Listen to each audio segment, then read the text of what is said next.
Adi, tu ne trouves pas qu'il y a des poissons qui ont des formes vraiment bizarres? C'est vrai, certaines espèces ont des formes originales. Par exemple, la crêpe des mers. Quoi? La crêpe des mers? Oui, la crêpe des mers. Là, regarde. Mais ça, c'est une raie, Whoops. Et justement, sais-tu pourquoi les raies sont toutes plates? Eh bien, j'en ai aucune idée. Bien sûr, les raies sont plates parce que leur squelette est comme ça, tout plat. Mais ce qui est intéressant, c'est que leur squelette est entièrement en cartilage. En quoi? En cartilage. Ce sont des os tout mous comme du caoutchouc. Vos petits nez, par exemple, sont faits de cartilage. C'est d'ailleurs ça qui donne cette très grande souplesse aux raies. Ok. Mais si les raies sont toutes plates, c'est surtout pour pouvoir s'enfouir sous le sable du fond de la mer. Ah, en fait, c'est pas des crêpes des mers, c'est des sablés des mers. Bravo, Whoops. Bon, résumons. Elles s'enfouissent dans le sable, elles s'en mettent partout, ça gratte, ça pique, bref, c'est horrible. Mais à part ça, quel est l'intérêt? J'y viens.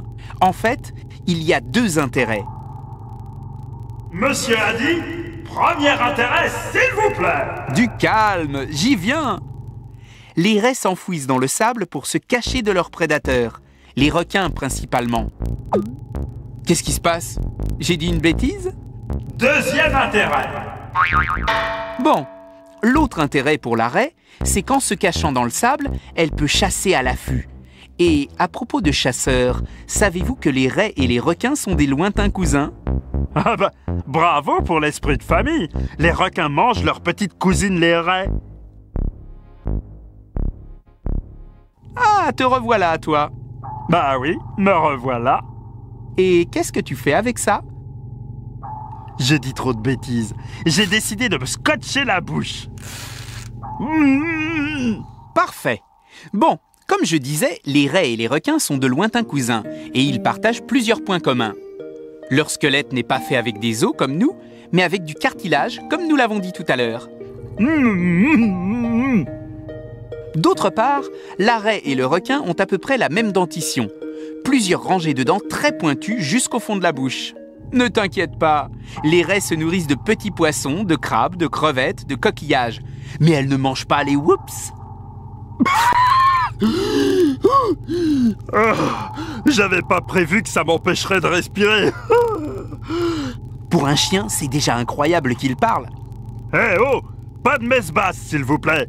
Mais non, regarde. Certaines espèces de raies, comme la raie pastenague, ont une arme secrète.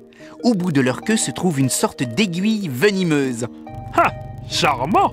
Le venin qu'elles injectent est très douloureux. Il provoque brûlure et paralysie à l'endroit où elles piquent. Super. Et moi, j'ai une très grande envie de crêpes tout à coup.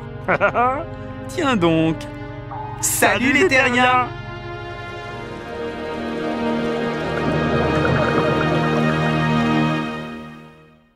Pourquoi les raies sont-elles toutes plates? Elles sont toutes plates pour pouvoir se cacher sous le sable. Elles peuvent chasser sans être vues et aussi éviter d'être chassées.